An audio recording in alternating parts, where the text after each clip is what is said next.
This podcast is brought to you by the Prince Mahadon Award Conference in collaboration with the Swedish Institute for Global Health Transformation, FHI 360, the World Health Organization, the World Bank, the British Medical Journal, USAID, and Jonathan Foster of Foster Media. We must admit that we do not have the situation under control.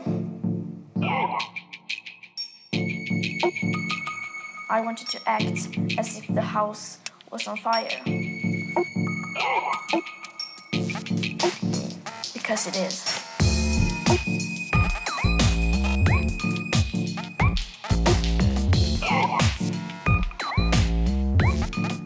You're listening to The World We Want, Youth Voices on Climate and Health. I'm Jonathan Foster, and in this first of two special podcasts on climate and health, I speak to some of the most amazing youth leaders from all around the world. They come from Fiji, from Argentina, Kenya, Singapore, Egypt, France, and Thailand. The latest IPCC report reveals that the climate and health emergency is now widespread, rapid, and intensifying. So it appears that current leaders are struggling for a united and coherent approach to the climate and health emergency. Whereas youth leaders I speak to recognise that we're facing a planetary crisis and we're failing to confront this reality. COP26 may well prove to be one of the most crucial and pivotal moments in the history of human civilization. Yes, the house is on fire.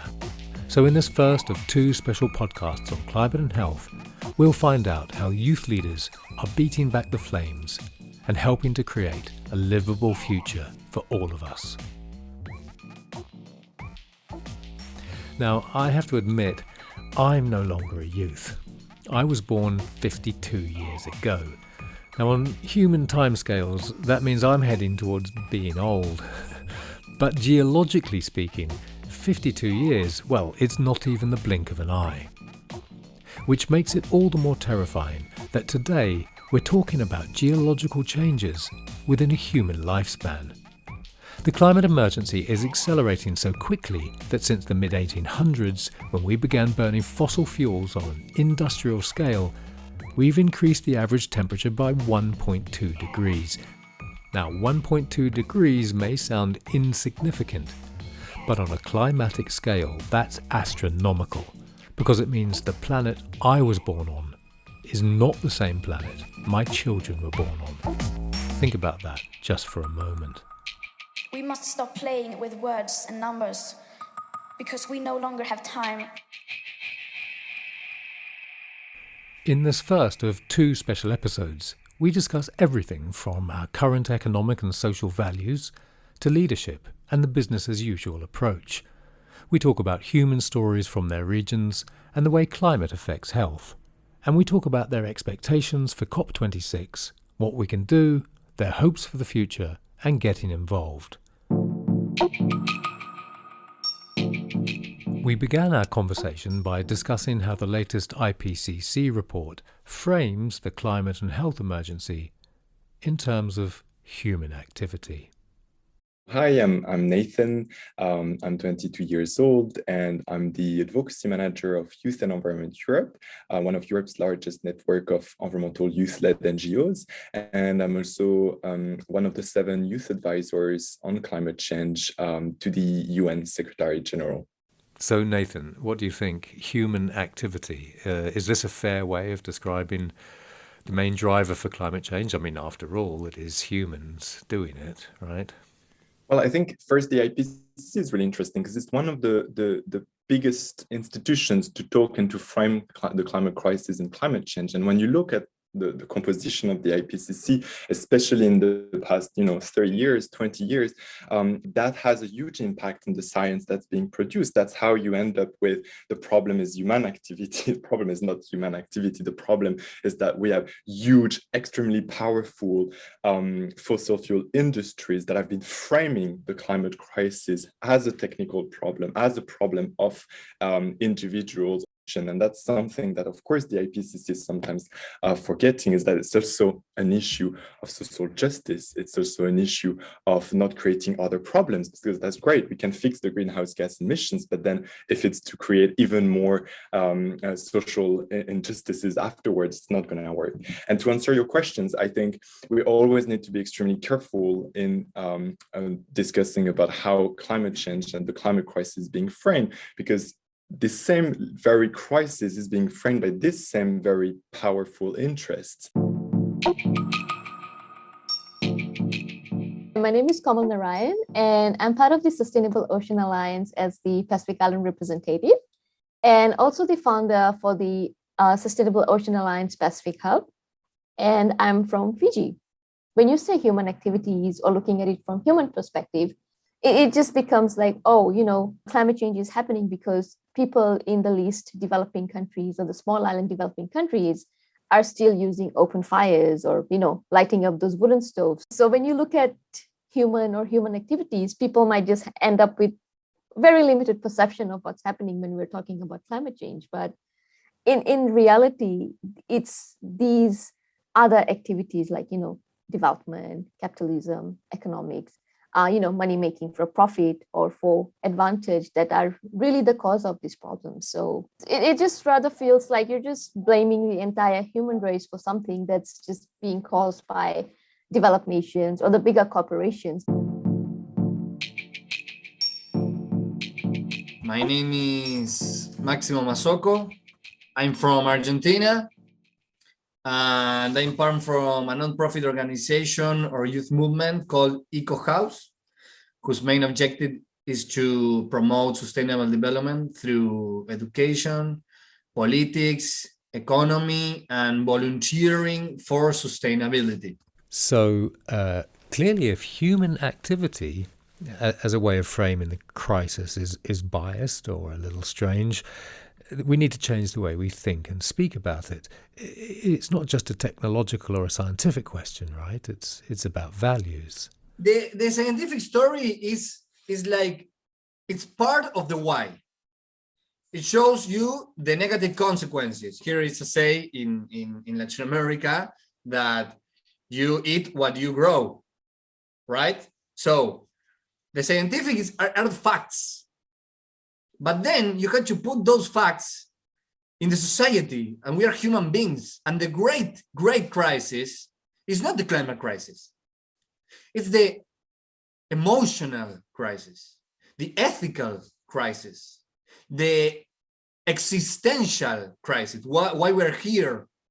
All those basic questions, philosophical questions, it's like we forgot them. So, hello, I'm Omrani. I'm a plastic and reconstructive surgery resident at Ain Shams University in Cairo, Egypt. And I'm currently the liaison officer for public health issues for the International Federation of Medical Students Association. I asked Omnia whether we should discuss the crisis as an ongoing social crisis. Is this right? Yes, and that's a great question because climate change, for me, I see it as a demonstration of inequality when it comes to intergenerational inequity, as well as social injustices, as well as racial, and it cross-cuts many different areas. One of which I personally relate to as a young person who feels very passionate about the issue of climate change and really hopeful to see action led by my own country and countries around the world. But at the same time, when I go to these UN conferences and meetings and I see such a slow response and I see a lot of talks with very little impact.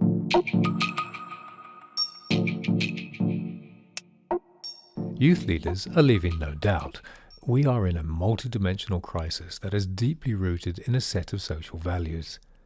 To make a transition and put the brakes on this accelerating climate and health emergency, we need a multi-sectorial, interdisciplinary collaboration that unites us all in fair and sustainable solutions.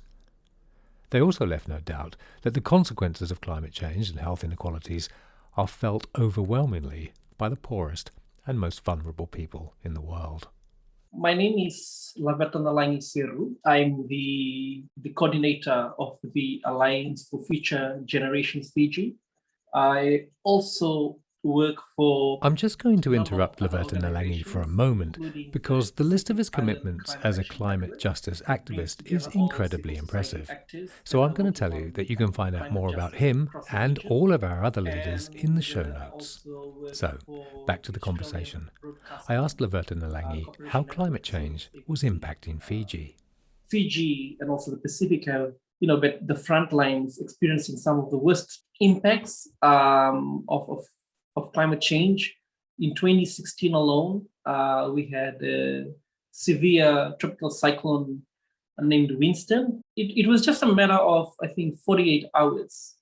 And the social and economic impact was that, it wiped almost 1/3 of our GDP in losses. Bouncing back from that kind of situation really takes time, and we cannot afford to be experiencing more of such, frequent and also intense disasters.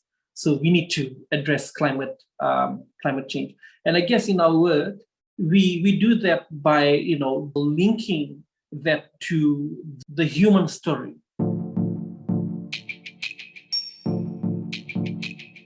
I also spoke to Elizabeth Watuti. She's the founder of the Green Generation Initiative in Kenya. And don't forget, you can read about Elizabeth and all the other youth leaders in the show notes. So I asked Elizabeth about her experience of the human stories behind our climate and health crisis. The climate crisis is really about the people that have to deal with the worst impacts each and every day. A lot of people feel as though the climate crisis is not there because they're not experiencing the impacts from where they are.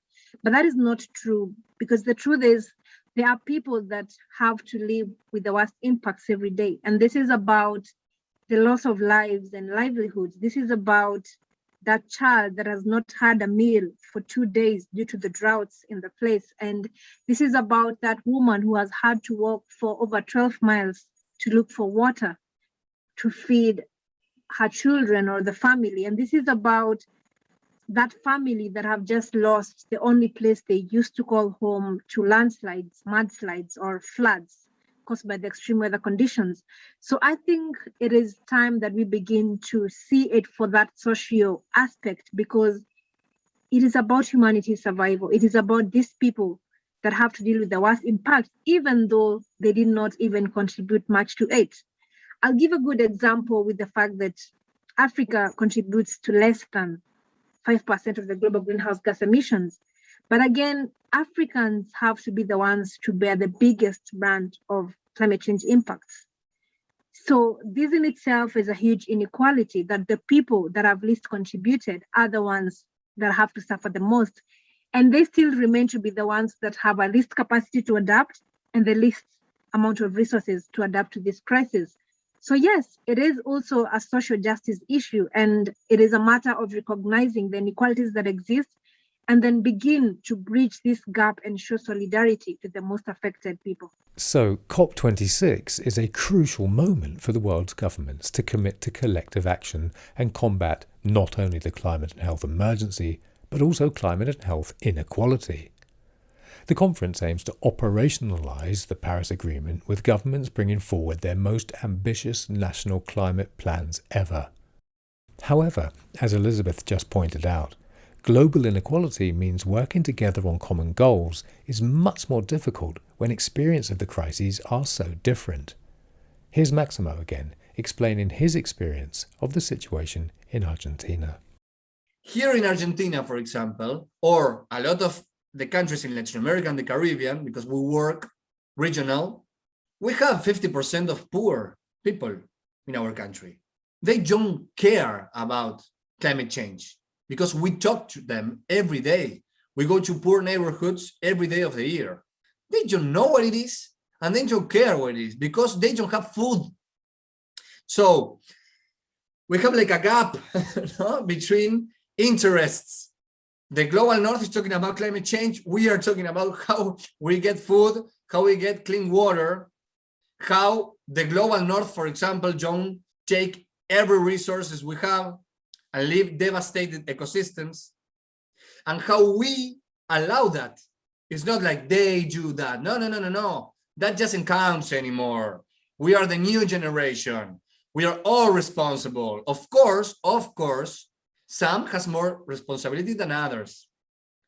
But we have to work all together to change this, because we are going to be maybe 8 or maybe 9 billion in 10 years.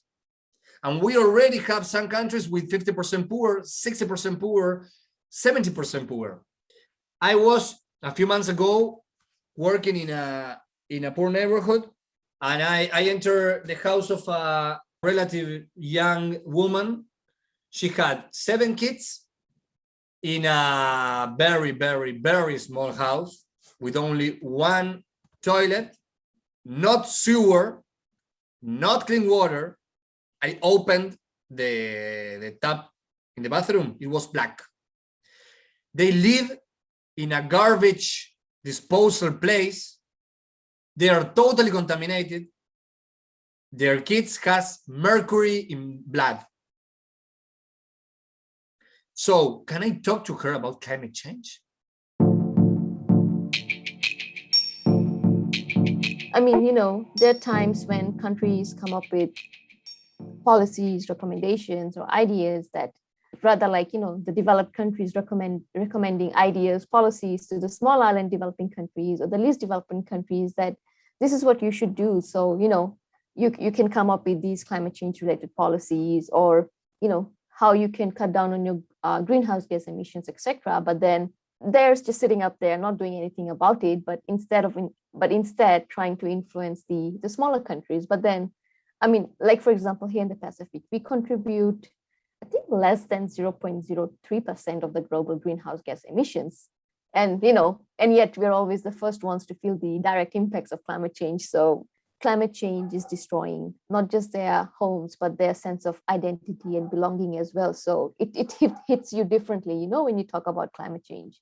So, as Komal Narayan points out, certain consequences of climate change are obvious. But climate change impacts on identity or a sense of belonging. Laverton-Alangi in Fiji also connected climate and cultural loss. Their ancestors' burial grounds is actually now out in the open sea because, it's underwater. So the cultural loss, you cannot put an economic value to it, and they've lost it for good. So what about the connection between climate and health? How is that being made? Well, the WHO has released a COP26 special report on climate change and health, where it states that the climate emergency is the single biggest health threat facing humanity. This is also why COP26 is so crucial. It's a once-in-a-lifetime opportunity for advanced economies to demonstrate true global solidarity, not only by delivering a more equitable response to COVID-19, but also by making health central to the renewed governmental climate commitments. Later, we'll find out about some of the incredible work Omnia Omrani's been doing to help develop a climate change curriculum for medical schools around the world. But first, here she is explaining that the relationship between climate change and health is getting clearer. We actually did a survey 10 years ago, and then we did the same survey in COP25. So 10 years later, we asked the delegates whether they think health is related to climate change or not. It was interesting to see that there was a statistically significant increase. People are more aware of how human health is related to climate change. Now it's even more exciting to see that because of COVID, more people are now asking, okay, how is COVID-19 related to climate change? And then you start explaining to them that it's not just COVID, it's infectious diseases that are increasing, people suffering from asthma because of air pollution, children suffering from malnutrition because of crop failure, injuries because of natural disasters that are happening all over the world, the flooding, the hurricanes, and so on. And finally, mental health related issues, the stress, the anxiety, the post-traumatic stress disorder because of climate change. Climate change is a human health issue. Another aspect that has been increasing the story around the link between human health and climate change is the health community itself. When you see doctors in many countries, like for example in Germany, in the US, doctors and nurses attending the climate strikes with the banners talking about how respiratory diseases are increasing, cardiovascular diseases are increasing because of climate change. So, and in addition, in IFMSA, we're also focusing on transforming medical education as well as health education to include the effects of climate change, so that we have powerful advocates, which is the health community, telling the right story to the decision makers and so on. Another thing I have to acknowledge, which is the work of the World Health Organization. I have seen over the years how they start, attending the climate change conference with a side event here, 2 side events, 3. This year, they're going to have a pavilion that only talks about health and climate change. And this is an accomplishment. And what we're seeking is that we would like to see in the next year, the main theme for, let's say, COP27 or 28 is health and climate change, where policymakers are talking about how human health and climate change can be acted upon. According to that WHO special report I just mentioned, the world's health systems can only function properly when health workers can respond to the challenges they face. So as with COVID-19, the climate emergency needs its own specific approach, which requires specific training, resources, research and support programs. Here's Omnia again, talking about how as a youth leader, working with organisations like the WHO and the Swedish Institute for Global Health Transformation, SITE, and the UN, helped her to develop and to contribute to creating changes in medical schools around the world. One important thing was working with incredible experts around the world, either the WHO, at SITE, at the UN, and traveling and seeing different contexts and being inspired by their work was also, a personal development experience for me. Also, the project that I was most passionate about was education, because we conducted a global survey where we asked medical students from 112 countries whether climate change was mentioned in the curriculum or not. And we were able to do the analysis, and we discovered that only 15% of them had a mention of climate change, which means that doctors and the future health workforce, they are not well prepared to address the health needs of their communities.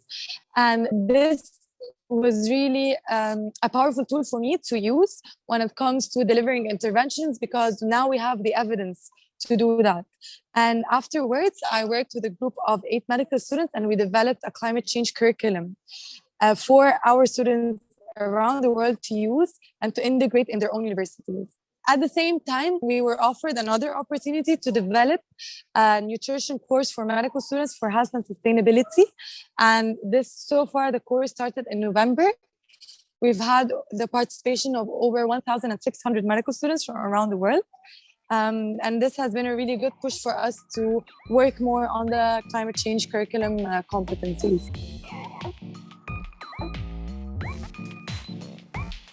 I just want to take a second here to remind you that this is the first of 2 special podcast episodes. The second episode will be released in the spring of 2022, just before the Stockholm Plus 50. Stockholm Plus 50 is an international meeting convened by the United Nations General Assembly to be held in Stockholm, Sweden. So make sure you don't miss it by subscribing to The World We Want, Youth Voices on Climate and Health, on your podcast platform. Now, let's get back to the conversation. So, incredible youth leaders like Omnia are not only planning and implementing new interventions on their own, they're also painting a clear picture, one of climate and health inequality and injustice, where even the way we talk about climate and health creates consequences that are felt unequally across the globe. Again and again, I was told that we need to implement rapid and ambitious new programs and to take action to halt and reverse the various crises, including health. With this in mind, I asked, what do they expect from COP26? So let me introduce Vanasingh Prasetkul from Thailand. Actually, I'll let him introduce himself. Hello, my name is Wanna Singh Prasatkun, but nickname is Singh. I started off as a documentary maker and have been converting into an environmental activist in the last few years. And I do my activism mainly through my media, but sometimes I step off from media making into political matters and activism in other ways as well, but mainly focus on climate change and other kind of environmental issues in Thailand. Okay, so Singh, COP26 is approaching. How do you feel? What are you expecting in relation to both Thailand and the world? Well, domestically, I think Thailand is going to announce its own net zero target. So it shows that among the political circle in Thailand, there are those who take care of these issues. But publicly, not a lot of people is paying attention. Not a lot of people is tracking all these numbers, all these goals that we have. So there's no political pressure to make it happen in the future. But internationally, this is the 26th COP already. And I've been looking at emission number. It's always increasing and not at a lower rate. Increase at a constant or increasing rate. So there's no enforcement regarding carbon emission, only agreement. There's no credibility. If someone actually emits a lot of carbon, they don't have to compensate any nation. They are not obligated to. There's no international law and rules right now. It's only goodwills and agreements and things like that. So I think technologically, we have solutions available for us in a lot of sectors before, no matter it's alternative energy, vehicles, or different kind of food production. But in order to apply those in the scale that's meaningful to the change, to the fight against climate change, you need international corporations, right? And something like COP haven't proved that useful so far. We got that Paris Agreement a few years back, but still the emission number hasn't gone down. Only reason it's gone down is because of COVID, and we all know that's not a long-term trend. It's only a short-term shock to the system. And so unless this COP26 come up with a new world order that we have like after World War II, that every kind of nation stop invading each other because we have UN to settle our differences and things like that, then I think we need new kind of political tools, because we keep hearing all these deadlines or the increasing rate of wildfires, of carbon emission, of heat waves every year, and people have been desensitized to it.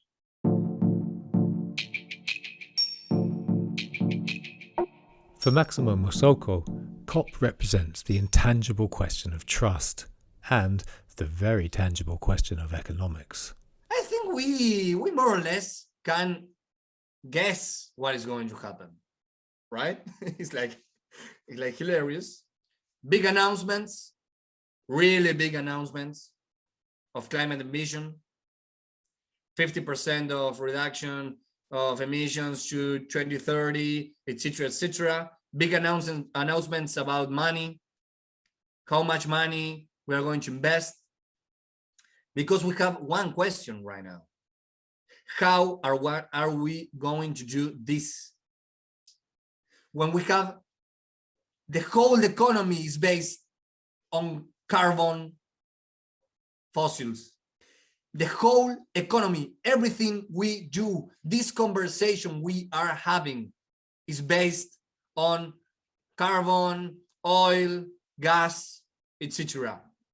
If we want to reach a little bit the ambition that we said we are going to, I don't know, achieve by 2030, we have to invest.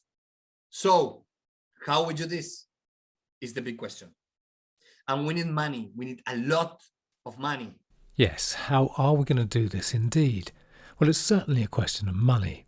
And it's about nations reducing their national emissions and adapting to the impacts of climate change, which is why a lot of hope is pinned on governments presenting their renewed NDCs, their National Determined Contributions, at COP26. Here's Laverta Nalangi again, where he's talking specifically about the Warsaw International Mechanism for Loss and Damage. Now, this is basically designed to address not only extreme weather events like the tropical cyclone Winston, but also to address slow onset climate events, things like loss of biodiversity, sea level rise, desertification, land and forest degradation. We hope that, glacial you know, retreat, prior increasing to COP26, that most of the salinisation. developed countries will come back with, you know, stronger, ambitious,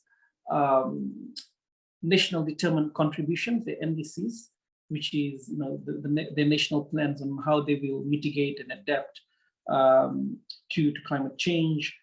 We also want to see them, especially larger developed countries, increase their contributions to climate finance that will, you know, support countries who do not have, you know, the kind of economic capabilities to, you know, respond. For instance, I said, you know, Winston, that was one event alone, wiping away almost 1/3 of our, you know, our GDP.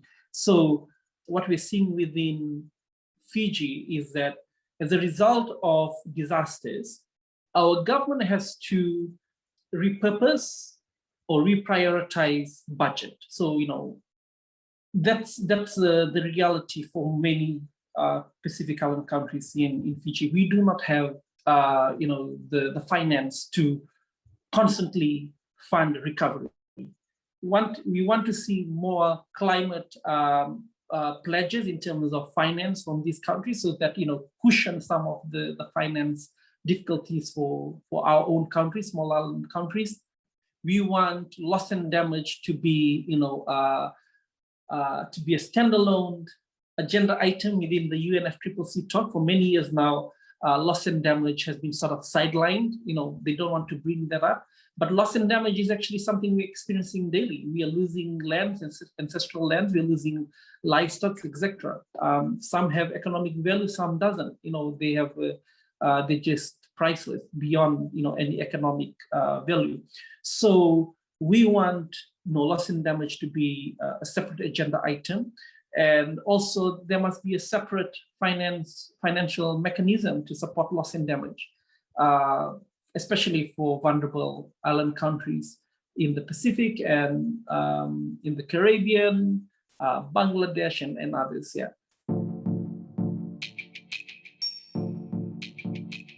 So how do youth leaders feel about the goals of COP26? Can we reach them? Are they enough? Will they support the most impacted nations? Here's Nathan again.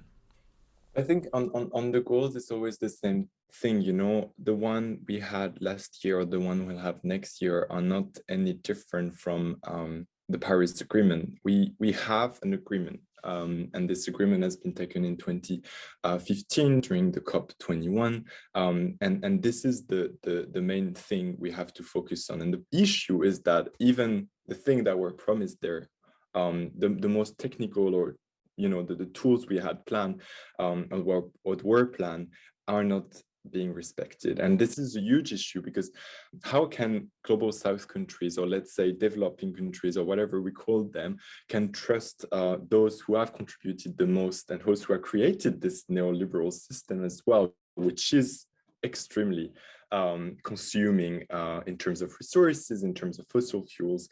How can they trust the change to happen if this very little basic commitment is not happening? We need also to think about reducing our consumption. We need to think about reducing the way we produce, and this is something that I think is quite completely not present in the conversation. Interestingly, that was something that Vivek Manoharan from Singapore brought up. He'll introduce himself in a moment, but this is what he said about consumption. Capitalism has somehow associated your value, your self-esteem, your self-respect with consumption, be it flashy cars or your clothes or whatever, even in terms of you know, your representation in social media.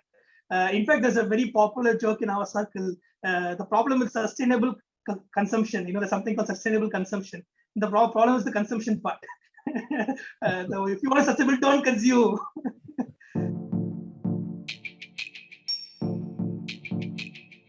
My name is Vivek Manoharan. So I am a former academic scientist, now into a new role as a biomedical entrepreneur, as well as a SDG communication activist in Singapore and in India. I asked Vivek if he was surprised we're not reaching the goals we've already set. Vivek believes we have some solid technological solutions to reach them, but not the political will to implement them. He believes that one of our root problems is a failure to communicate both Sustainable Development Goals, SDGs, or COP26 goals properly. I also asked Vivek what message he has for leaders at COP26. To me, this was expected, Jonathan, because I've been in the SDG journey for quite a while, especially looking very closely at climate change and activism and others. And to me, when I was looking at the data in terms of how close we are to achieving the SDGs, and it's not a surprise because there are a lot of factors to it, and the most fundamental factor is the lack of a strong political will. In fact, I would argue that we have enough technology to solve these SDGs. We do have, in terms of climate change, renewable energy, water, we at least we have technology which could be scaled. Of course, I'm not talking about game-changing technologies, but at least technologies which could make a solid impact is available with scientifically proven methods. But surprisingly, it's not being scaled. The scaling up has issues, and that comes down to lack of political will and lack of the value which the investors see. Majority of the capital, venture capital, or the capital required is being held by the capital system, which is looking at profit, and they don't see value. The political will to scale up doesn't see value, and it's a very surprising problem we have. But it's the lack of political will that is disallowing us to implement this. You asked me for what I would say to the world leaders in the COP36 side. I would go there, I would flash this big quote, and I would just step away. The single biggest problem in communication is the illusion that it has taken place. I think this is the message I want to personally give to these members. Guys, you really think that communication has taken place? People are all aware of climate change, sustainability, and everything, but no, not really. You have an illusion that it has taken place. Yeah, it's been very interesting to think about COP26. My main area of work in my organization is climate change, and suddenly I had to switch all my efforts, all my attention towards COVID-19. While this last year was a very critical year for climate change because the countries were submitting their national climate action plans. So I am very hopeful when it comes to the momentum that COP26 is going to bring back, highlighting the urgency of climate change. I've attended 2 previous climate change conferences, which is the Conference of the Parties in Poland and in Madrid. And what I've noticed is that there has been an evident lack of demonstrating responsibility between countries, as well as, the term business as usual, that we should not be continuing the business as usual approach. And this has been highlighted more than ever with the COVID-19 pandemic, which demonstrated that business can stop and emissions can be reduced. It's not just COVID-19, which is an emergency. Climate change is an emergency. Whilst Omnia is hopeful that COP26 will create a new momentum and apply the same urgency and action to climate change as we employed with COVID-19, Elizabeth, back in Kenya, wants a focus on the regeneration of our natural ecosystems. Here's Elizabeth. One thing that I really want and hope for in COP26 is that the COP will lend the voices for nature. And I'm looking at a COP26 and beyond, where one of the things that must happen must include putting nature at the center of the climate conversations. We have seen less political attention when it comes to nature. And this is because all the discussions that are about tackling the climate crisis have only been centered around reducing the carbon emissions. But we know that to stay within the 1.5 degrees Celsius, we also need to preserve every remaining natural ecosystem on the planet. And then we need to create green, clean and resilient cities with equal access to green spaces. And then we also need to massively increase investments and efforts in regenerating nature, in addition to stopping the investments in fossil fuels. So I really hope that the COP can, for once, center around nature, because we have had nature as one of the side conversations and not really putting it among the main conversations at the COP. And we know that this is really important because it's about addressing both the climate and ecological crisis at the same time. And we cannot in any way separate the two of them if we have to achieve any real change. As Elizabeth points out, we have no choice. We need real change. We cannot go on with the business as usual model. COP26 is a meeting between world leaders. The hopes and futures of everyone, not only youth, are riding on the decisions and agreements they take. Nathan, back in France, says that pressure coming from youth movements will help to make a difference.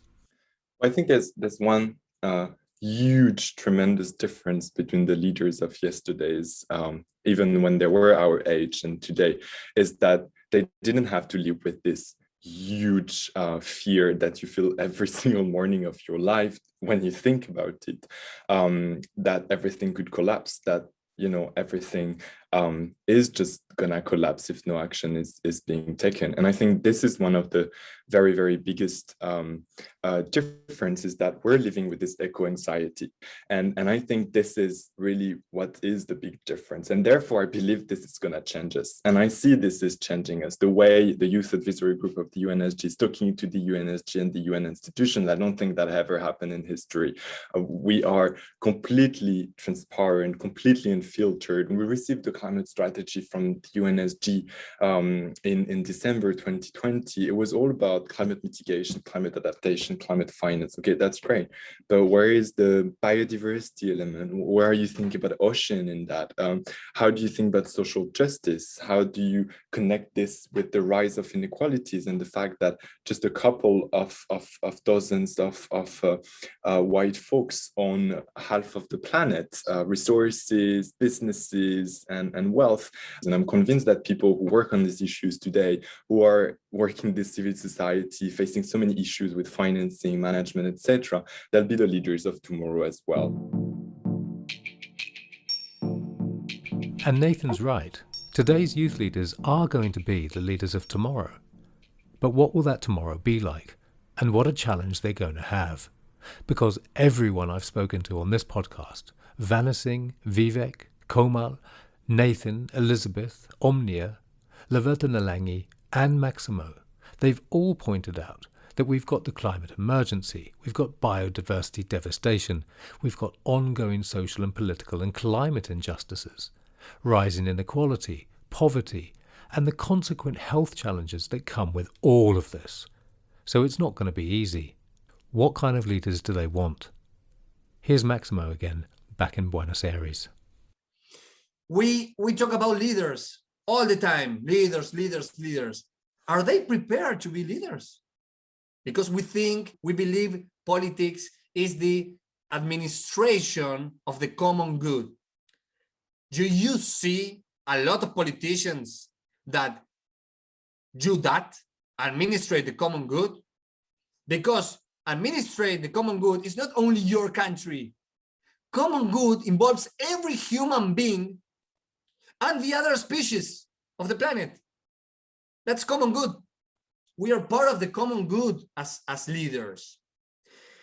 In this new era, we are in a great transition because of all the changes we already said that we had to do. That's how we think as a movement. That's why we started being one, and now we are thousands. And we are doing a lot of stuff. And it's not enough, but we don't care it's not enough. We don't care. Someday it's going to be enough because we see changes, small, but we are seeing them. They're real, we can touch them. If we continue and we are constant, and if we do that with a common objective that for us are, for example, the Sustainable Development Goals, we can add more, we can take, we don't care if it comes from the UN, the idea of the goals. Poverty zero, hunger zero, that's the same for us. So if we work with that every day, we know that we are going to see something materialized. If I had to say something, is that we had to work really hard to recover the sense of community, that we lost it. We totally lost it. And don't lose faith in humankind. That's the message. That's the message. There's a lot of people involved. There's a lot of people trying to do the right thing. There's a lot of people doing the right thing, not only trying. So we just need to be a little bit more. One day we're going to be a little bit more because we are growing. The questions and the topics being raised by these amazing youth leaders are certainly brave. I hear them asking how. How are we going to move beyond our current political and cultural and psychological and structural worldview and really engage with our social values and the underlying environmental reality that's feeding the climate and health emergency? I hear them asking, is the current narrative we have about the world more important than the actual physical environment in which we live?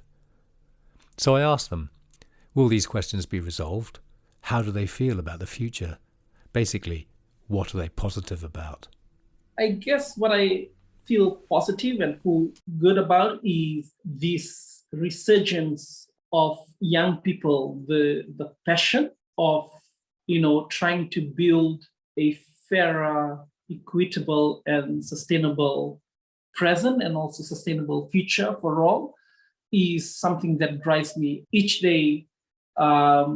Each week, we receive interest from young people who say, I'd like to be part of the network and contribute. What can I do? So many young people have realized the kind of global challenges that's in front of us and are stepping up and make a change.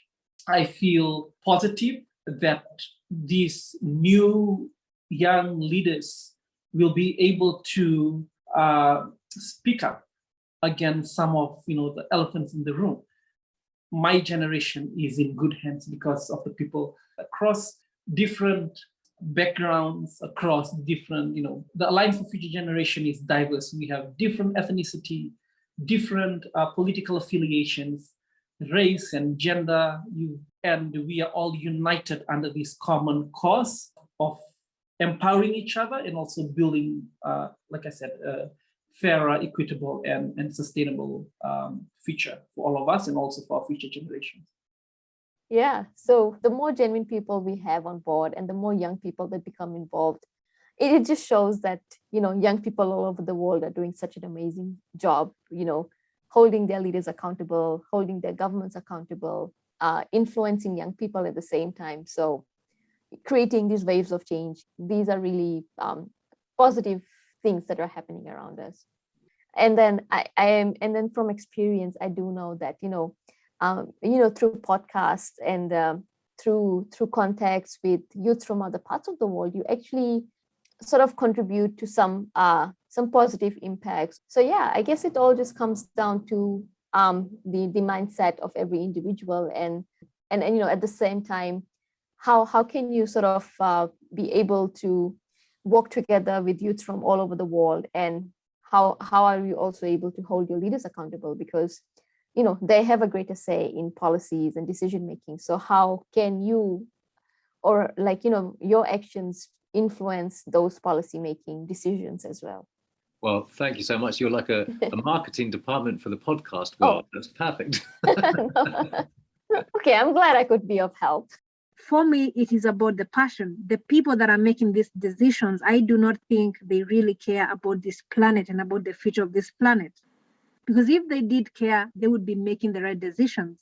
Maybe they make decisions for the next 50 years because they assume they will not be there to live in that kind of a world. That shows you that they do not care about the generations that are going to inherit this planet.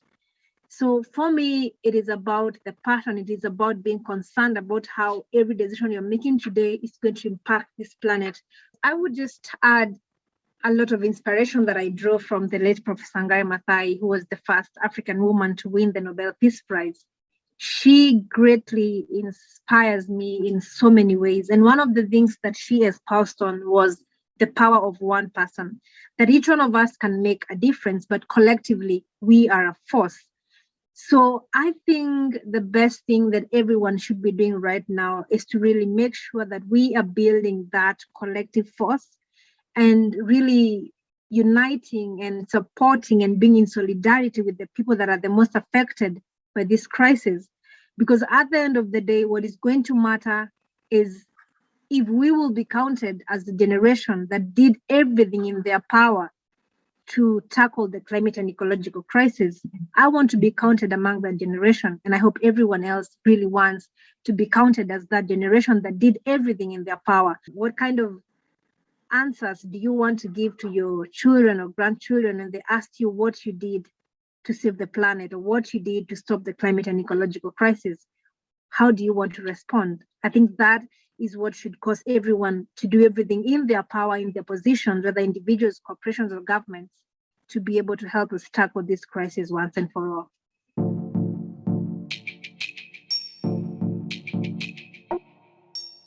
And on that note, I'd like to say that the opportunity to talk to these youth leaders has been an absolute privilege.